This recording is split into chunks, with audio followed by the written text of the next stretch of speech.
Welcome to the Moto Asha podcast. This week we've not got one, two, but three guests. All interesting, very interesting people.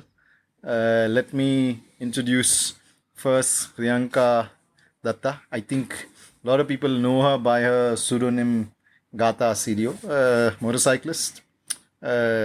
Started riding recently, I would say, but has made it a point to learn, get to where she is. We'll hear her story. This time around, Tanmay, he was on one of our previous podcasts. He's come back to give his views on probably things that he's done before. So this is going to be an interesting one. I've got Nikhil. Nikhil has also been. I've bumped into him quite a few times at IBW. Always ridden a Royal Enfield. So we thought we'd get him in because there's another story to that. So I'm going to start off with the lady. Let's see. So how did it all begin? What did you do? Tell us your story. It's a very interesting one. I know a lot of people have been asking. So instead of writing it, how about you talk about it? Well, actually, I've written it also a couple of times. So I'm going to repeat the boring tale for some of them again. Hi everyone, my name is Priyanka. Thanks Moto Asha for having me on this podcast. We're spending a lovely weekend finally together as a group and chit-chatting. And this is a perfect venue to kind of exchange stories and see what's been happening in 2020 at least. I started riding in 2016. More effectively, I'd say 2017 because 2016 was my wobbly days, trying to trying to get my bearings on understanding what the hell is neutral and how does one get from neutral to one. It all started when I just happened to see a motorcycle in Bangalore. I was passing a showroom which was Kirti Triumph, and I saw a black Bonneville standing there. I thought it was a stunning, beautiful machine. I'd never seen anything like it before, and quite frankly, never taken any interest in motorcycles before. And I went home and I just casually Googled the motorcycle and saw these really beautiful shots. And among plenty of them, I saw women riding the Bonneville. This is the Bonnie, the Yes. 2015 vehicle Bonnie. Yeah. Nice. And I think that image just stuck in my head, and the first emotion or the first thought that came to my mind is, I want this, and the second was, I can't share this with anyone, so I basically just want a motorcycle of my own. But did you share it with your boyfriend? That's me, or you never? I mean, I don't remember seeing it till I was in Bombay, so I don't know from when Bangalore to Bombay happened.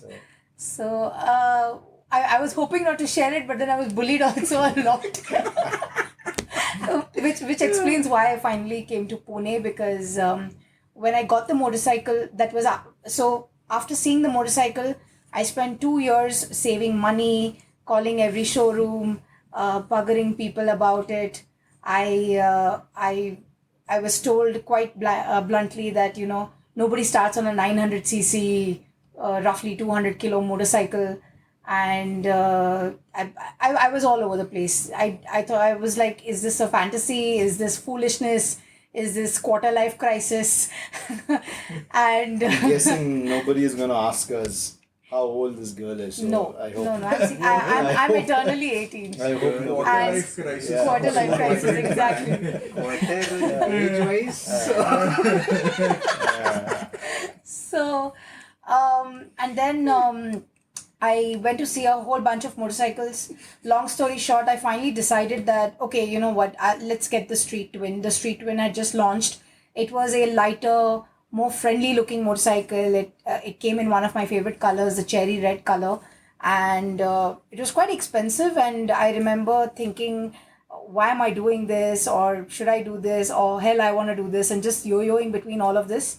And at that time, just when I had made the decision to pick up the motorcycle, there was some government rule, RTO rule change that kind of increased the price of motorcycles across all brands and Taxes, man.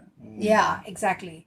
And I had already been pushed to the edge, and I thought that okay, that's it. Now it's out of my my bandwidth, and then I started scouting the old Bonnies once again. One day I was standing at Shaman and there was a very beautiful T100 standing there, looked pristine, clean, spotless. Until someone switched it on and showed 2500 on the Odo, I would have never guessed that this motorcycle was ridden and owned and actually on the streets of Mumbai. If anybody knows Mumbai, the climate and the condition of our roads, the motorcycle bore absolutely no marks of it having, been on the road. And I don't like I chrome. believe it was some personality's Yeah. bike as well. And the thing is that I don't like chrome, and I never quite even took a liking to the T100, but that bike just stuck in my head, and I said that heck, just let's buy it. And it was So that's your literally first bike. that is my first bike, and that bike has remained with me every time motorcycles come and go from my garage. I have been very fortunate to do that. Yes, you can laugh at me. But everyone asks me every single time, hey, what happened to the Bonnie? That's always a question whenever a new motorcycle comes. And I Bonnie's always still say, around, right? Bonnie is always going to be around. Never letting that bike go. So I'm guessing your story is the Bonnie. I've got Nikhil, who's a diehard Royal Enfield cult. Is that? Can we call you that? No, he's the Not a Hulk. cult. Poke you in the Not a eye cult. It's not a later. cult, but it's something I prefer. But that's a very interesting. It's, But seriously, we also started off with a Royal Enfield, and I don't know what is it, what drives people to be part. I'm not gonna get into why it should not get it, but what drives people to still ride one? it's basically everyone buys it just for attention. It's your first bike. It's a first big bike for a lot of people. For a lot of people who is just got their jobs. Yeah. They want something that looks shiny, makes a lot of noise. Yeah. Look at me, kind of a bike. But are the parts still falling off? They are. They are fun. That's But the you- part. That's the That's the the charm. process. That's the process. That's Okay. the ownership. That's the That's- fun part of it. Okay. That you know that it might not start. You have to coax it. You Yeah. have to tickle it. Yeah. There's a process. That's why I like it. But is there a standard process for every time you do it, or how Yes. do you? Yes. Okay, I'm not You gonna have go to- inside and make it a negative. But he is You going have- inside and doing it. You have to I'm trying approach my it best. very nicely. Give it a choke. Just Yeah. let it kick. Yeah. You The gotta new bikes- choker just right and then kick off. You try to push your button. It is not going to start. Yeah. So is it okay? So I've got somebody on one side which is a classic Bonnie, but it's got the whole classic marketing, whatever jazz around it. Is it the same for a Royal Enfield? Like, No. Are you buying it because it's a classic? Are you buying it because it makes you feel? See, so from a Royal Enfield journey point of view, I started in 2009. Mhm. So it is a cast iron engine. Then I got a 350 Thunderbird, then a Continental 350 for 535, and So you've really been with this brand. yes, but now Oh, I Here comes the realized real the story. new bikes, they don't have that that feeling, yeah, that fun to it, yeah. and that it makes a very weird noise. Okay. So now I'm going back. So now I've got like a 90s or 500 Nice, Uh, interesting. cast iron. And the one old more machines 80s were- cast iron 350. Yeah. So they're like, so I'm going backwards Yeah. in the range. Yeah, and the old machines were smooth. The Royal older Enfield. ones. The word smooth doesn't come. Oh, with oh, not at all. Okay. Never. I mean, the new ones. They were never the new smooth. ones they've really. The new ones are smooth. The But new is ones that- they don't is vibrate. that where a Royal Enfield classic guy move on to because it's smooth, or is it still that whole feeling of that feeling. the has to be adventure there. of- that thump has to be there. the thumb Now has to it's be there, okay. that 650 is now is going towards a body, okay? Hey, but that's why we love it also. That's yeah. and it's going towards a body. It's gonna and go, yeah. so it's gonna get new people. Yeah. Like, Yeah. okay, now it's not going to break down. I know I can go to the Yeah. market with this bike and come back, and it's not in the garage. But do you think? I mean, I should ask Tanmay because he's really studied this part of the brand. Do you think the brand is changing its values and it's going there because of the fact that there's so much of competition now around in that space? The 350, the Hondas are coming in. The KTM's also been there, and there's is that why they're moving to a 650 and making everything smooth, and it's running better, and it's reliable now, a little more reliable if I have to put it that way. Is that what all The of new you bikes are quite reliable. Yeah, they are quite reliable and it's fun to have them around. Yeah, Market's wider, there's more options for all of us. yeah, And you can pick and choose as per your liking. yeah, So you want a fast bike, you want a smoother bike, yeah, but you don't want to, go beyond the brand as well, you have an option. yeah. You want to go back and still pick up cast irons, the company is still supporting it, the local Yeah. market still supports Which it. is a good thing. Which is super. Which is fantastic. Yeah, If you want to skip the brand altogether, you jump ship to say a KTM, you've got all the technology that mm. you can have in that package. So it's Yeah. there. Honda But would smooth you- and reliable. Would you still go back to a Royal Enfield Classic? I mean, personally, I should ask her also that because I mean, But we There'll always be space for an Enfield. exactly, There's always space for an Enfield. and you will always see Enfield on the CBR. highways. Yeah. Always, yeah. always. This is so interesting. I think this. I think getting onto this episode of a podcast, I thought we were gonna just talk about brand motorcycles, but it looks like everybody has a Royal Enfield story, Yeah. and Yeah. it's.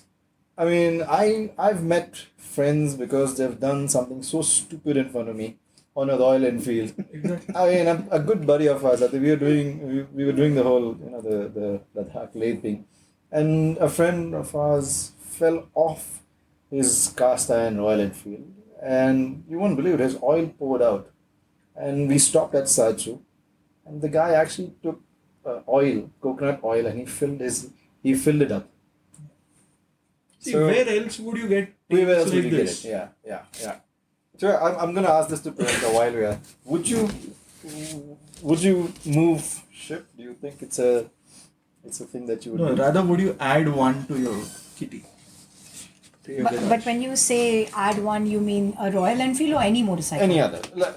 If I ask you a Royal Enfield story, I mean this is turning out to be a Royal Enfield No, podcast. any motorcycle, say a classic motorcycle rather, Actually, beyond. not now because I'm very addicted to the whole dirt and off road, the adventure riding right now. And How do you get into that now? how did I get into that I now? fell into it. She fell. I stumbled into it. Okay. Because whoever I rode with just could never stay on tarmac. So I had to take my Bonnie and ride all over the place with them.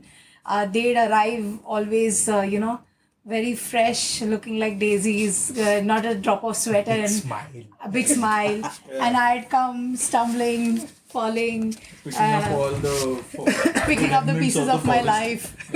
Picking up the remnants of the forest. Exactly. Bees and bugs stinging me. So I decided then that, okay, you know what? I want to have some fun. I want something light. And I want something that I won't feel bad about dropping, breaking, fixing, and, even laying aside in the mud when there's no space to park. I didn't want to do that to the Bonnie. So that's why I bought myself a nice... and this time I deliberately went down. As in I got a 390 rather than going up. And I said, let me do my heart safai and But the 390 Get does pretty much everything that you can expect out of it. yes. The 390 Adventure. Yeah, the 390 Adventure. Yeah. And it's Yes. got a nice flush suspension going on. Yeah. So, if I have to go back to the brand thing, do you think brands are moving and they are now moving to a point where they are actually addressing a sub customer, like not just a customer? They've Segments within segments. Yeah, within I mean, segments, I and think Enfield is doing the best job. you will Yeah. always talk about that. No, but they They are. have an adventure. Honestly. They have a cruiser. Yeah. They have a city bike. Yeah. So which Is other that one brand? bike that does it all? Is that No, there are different bikes for each market, like Yeah. each category of people. Like you Yeah. want to do adventure riding, Yeah. go for the Himalaya. Okay, if I have to ask you, what is the biggest adventure from a technical standpoint on your Royal Enfield that has gone wrong and you've fixed it on the go? Too many of them. The most common ones are like whenever it's in raining and it's in the night time, the fuse will go, yes. the headlight will go. Yeah. So we always, if you check the side boxes, there are extra fuses, Yeah. extra cables, There's extra always there. headlights, Wow. There's always extra this- bulbs. Very interesting. There's You half need a to be bike there. in space that you Yeah. can Yeah. carry. Every time Are you spending a lot of time in the garage? No. No. Okay. So you just So carry when it runs, it's like she'll go She'll go 1,000, well. 2,000 kilometers without Yeah. any issue. But if you stop and check, there will be some Yeah. problems. But you live with it. Yeah. You live with it. But it teaches you patience. Though. You Patience, Yeah. adjustment. just Yeah. a lot of patience. Quick because- thinking. Yeah. So Because they're not inherently fast yeah. bikes on the highway. Yeah. Like even the 350 will max out at 130. So Oh. by the time it hits The 130, vibrations. the vibrations, you'll not be able to manage it. So it's around 80 to 90 is the sweet spot. Mm. So riding on an open highway at 60 kmph, 70 kmph, it teaches you a lot of patience. Yeah. What is Priyanka? What is that one moment that you have your Bonnie and you look at it? I've always seen it, and you can always fall in love with it by just staring at it. Do you? What kind of feelings is that? I always feel motorcycles just bring out some kind of emotion. I mean, I know the Royal Enfield guy is telling me that I've learned patience. What is it that for you the Bonnie does? It's my first bike. It's my first bike. It's a beautiful bike. It does not have any electronics. It's the bike on which I learned motorcycling. I went completely flat broke. I remember when I paid for it, I was left with 100 rupees, and I calculated that there was a week and a half up to payday, I remember. And I thought that, okay, I'm going to use my Metro card and travel. I'm going to walk. I'm going to bring dabba every single day from home. Because I wanted the bike so badly. And I remember the first year of struggle also, because I got the Bonnie during at the peak of the rainy season. So I couldn't ride it. I couldn't learn in Mumbai. There was metro construction, and I was frustrated. I had this beautiful machine and I didn't know what the hell to do with it. So I decided, and that was also the reason I packed my bags and decided I'm going to Pune, because there are roads, and at There that are time roads. nobody. There are no roads in Bombay. There are no There's roads in only Bombay. off-road. There's only off-road in Bombay. I'll learn. I'll spend more time. I'll get some space and time and everything. And I often get a lot of people telling me, get rid of that elephant, get rid of that bulk, and time to spruce up your garage. So I can keep sprucing my garage up, but that bike will never go anywhere. No There's chance. always that one bike that stays. Yeah. Yeah. So you got broke. I'm still broke. Still broke. I'm still broke. I don't think anyone with motorcycles Is never broke. So again, if I go back to a car versus bike thing, I know a lot of people drive their cars way longer and they don't have service or maintenance costs as somebody who owns a motorcycle. And I was surprised to know that myself. Like, people's car tires last them 30,000 kilometers. Whereas I've seen people who ride motorcycles for 3,000, 5,000 kilometers and their tires are bald. So there's always someone spending money on a motorcycle. and contributing to the economy. Yeah, and no one Yeah. feels bad about it. No one feels bad. Like, we look at us, we're sitting here just having a chat about it, and we know all of us have spent quite a lot of A lot money of money. on these bikes. And We stop calculating. you stop calculating. Calculating. Yeah. It's always the next. Do you guys always feel, you wake up in the morning and you say, hey, I'll do it for her. I'll do it for her. Like, you spend a night before Every day. 20,000 rupees on Absolutely. something. Yeah. I always I myself wake up the next morning, like, I'll do it for her. But then you look at it, it's like, yeah, for how many days can you say that to yourself, Days, years. Yeah, absolutely. I agree. For life. Yeah. If I was to generally ask you, 2009 Royal Enfield. It's my first Enfield. It's your first Enfield. Yes. Till date, if you were to tell me how much, what would be your rough estimate? Twice the cost. Twice the cost of the bike. Wow. Easily. Yeah. I can't even think about the cost Yeah. in my mind. Yeah. Because the point is, it's not just the number of years. Yeah. Like it's 300,000, 400,000 like 4 Yeah. lakh kilometers, 5 lakh kilometers on that bike. Yeah. So Do you guys? so it's that old, Wow. age wise. Do you guys keep a track? Anybody? 4 speedometers till up. For every lakh. Almost like around 90,000 it breaks. 90. I've gone up to 97,000. Wow. And it breaks. You just stop Then doing it just like flies that. off. Then one time for like at least 7 months it was broken. I didn't fix it. Yeah. Who cares? How many kilometers are there? But it's interesting, you know, when I hear somebody on an ADV bike, like I've heard Triumph, you know, somebody on a multiple CC ADV bike, and he's done a lap, and everybody's either actually congratulating this guy, and then you look back and you see Royal Enfield guys who are doing 35,000, 45,000 in a year, and you're like 40,000 a year is a The average. cheaper the bike, the more you have to more ride. kilometers you can ride. Yeah. And it's easily the most fixable bike. It is the most. The Anywhere, parts are. everywhere you go, Yeah. you can fix it. Yeah, because everyone knows what goes wrong with it. And always Yeah. does. Yeah. And you The more advanced bikes, Yeah. if something breaks down, Yeah. nah. and people come to help you. Like I've stopped at the side of the road just waiting for this idiot. कुछ हुआ क्या? कुछ हुआ? मदद चाहिए, petrol खत्म हो गया। Everybody knows there must be something. All Enfield guys. But You need help. You need help. I think we've had this before where we've just stopped on the Triumphs and we've just taken pictures. The only people who would stop to ask us All Enfield. would be Royal Enfielders. Yeah, because They know the pain. They know the They know the No, pain. but they stopped even when we had a 500, no? A classic 500. used to have it. And it They frustrated know the hell how- out of how me. difficult it is to push. I pushed across that Washi bridge. Oh. Across that bridge. Puncture. We did, I remember. he's called you in that time. We had a puncture. This was going towards Goa and then coming back, and the same puncture, and there was like saddle luggage, and you know that time we used to travel like we're running away from home, kind of.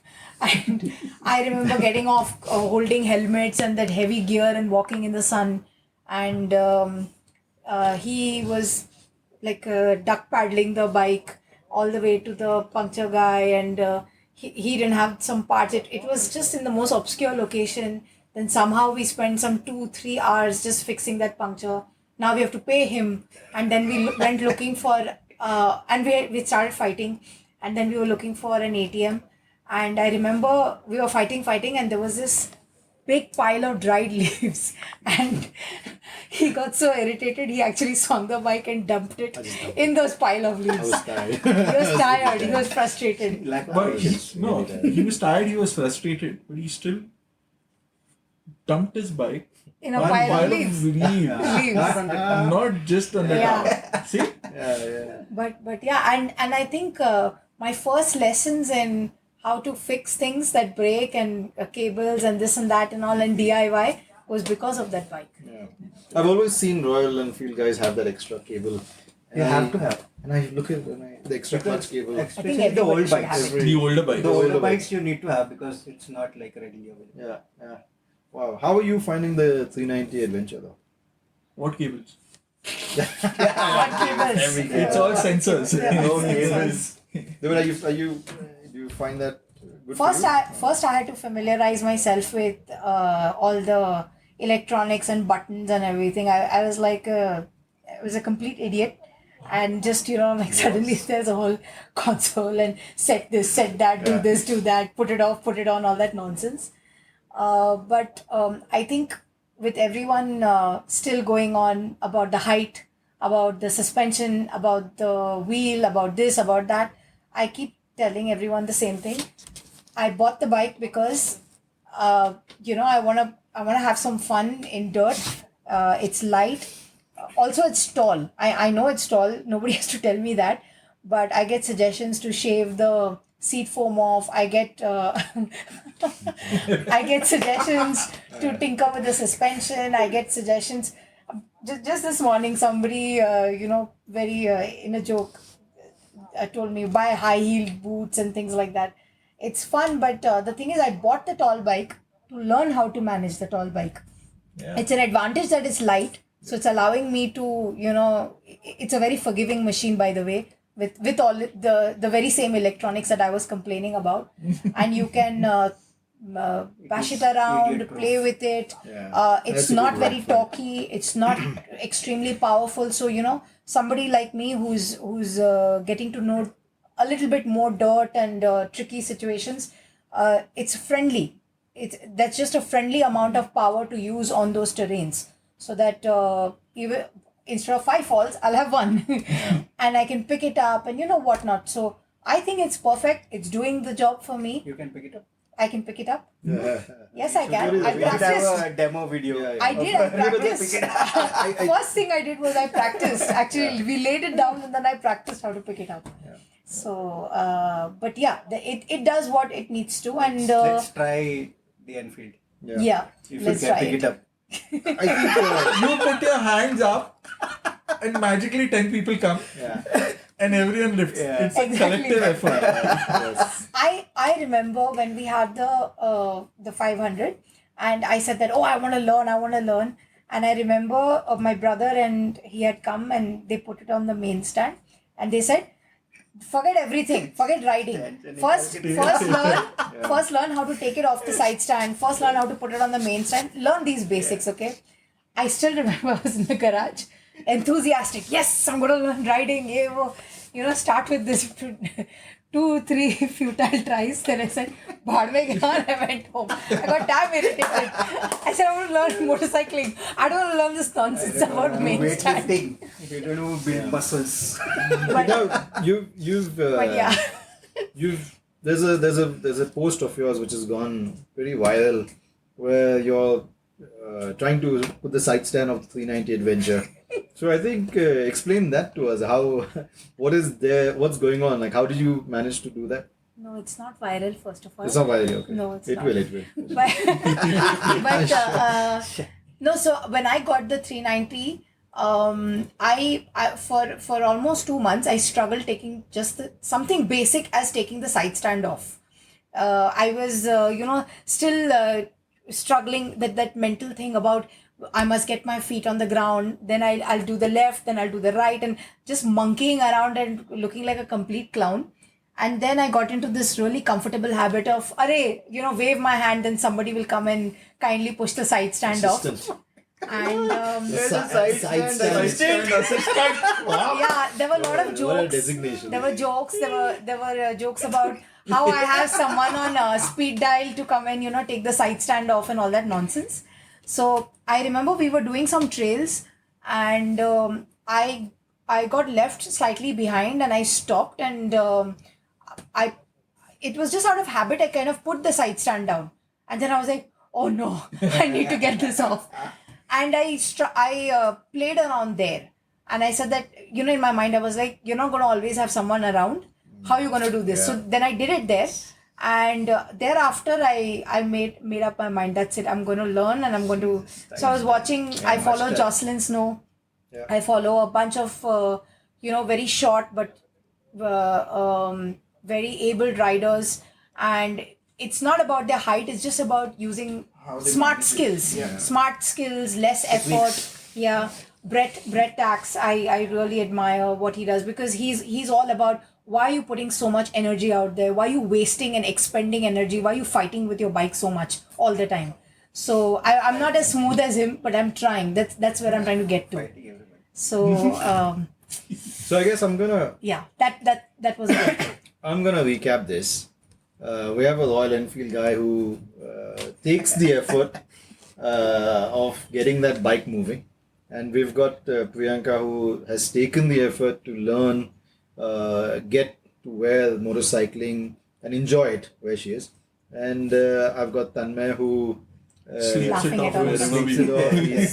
He's just enjoying the day and the ride. So I think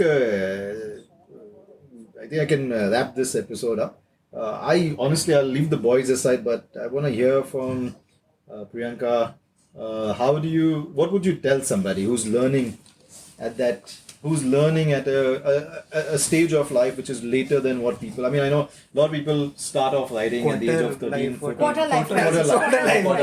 Quarter life crisis. So I think we'll end it with that. But yeah, go ahead and tell us what would you tell somebody to go ahead? I know a lot of people would just come up and say, hey, listen, just go for it. I would say do it, but do it smart. Do it smarter than me. Go light, go small. Start with a 150 cc. Start with a basic motorcycle. Get your 125 basics right. kpm. Get your foundation right. Don't just jump on a big machine. basically deserve the machine. Don't just put your money out there and pick it up and then struggle with it. I think my learning curve would have been better had I started small and smart. But I also want to put it out there that there are a lot of folks who two of who are sitting here as well, who, if you want to learn, they will really help you. They're always around. They always yes, everybody. We were trying They to will figure go out slow who's with you. They will which no. side. They will The first come time I take met. the side Let stand me off. mention this. Let me mention a point. The first time I met Tanmay was at the we went camping and we had done Rajmachi and we went to Shirota and I struggled going, and then when we were returning, Tanmay said that ride with me. And he went slow and he went easy and he told me do No, this, that- do that and everything, and remember this. that's it. He That didn't. is the way I ride. That's the way. No, but the thing is that there was no rushing, racing, none of that, and it was very chill. There was not too many instructions from him, and it was just the two of us riding back together, and we had fun, and I was Yeah, not I was stressed. constantly watching Did her you fall? waiting. Exactly, and I think that Did you fall? no, I did not. No, and no bees stung me also on the way back. Remember? So I think that if you want and if you reach out, there are tons and tons of people around to help you learn and improve your skills. Yeah. I think that's what motorcyclists do. They know it's a difficult thing, and they'll always help you. But I think let's end here. One thing people who are listening to this podcast, Priyanka says that she was riding slow. It's a good learning for us because now we see her going ahead of us. Yep. So, which is a good thing. That's how you learn. That's how you get I did better. it 40. Yeah. Hey, we are at 10, okay? 40 faster. Cool, guys. Thank you so much. Thanks, Nikhil. Thanks, Priyanka. Thanks, Tanmay. Adios, amigos. It's lunchtime. Yeah.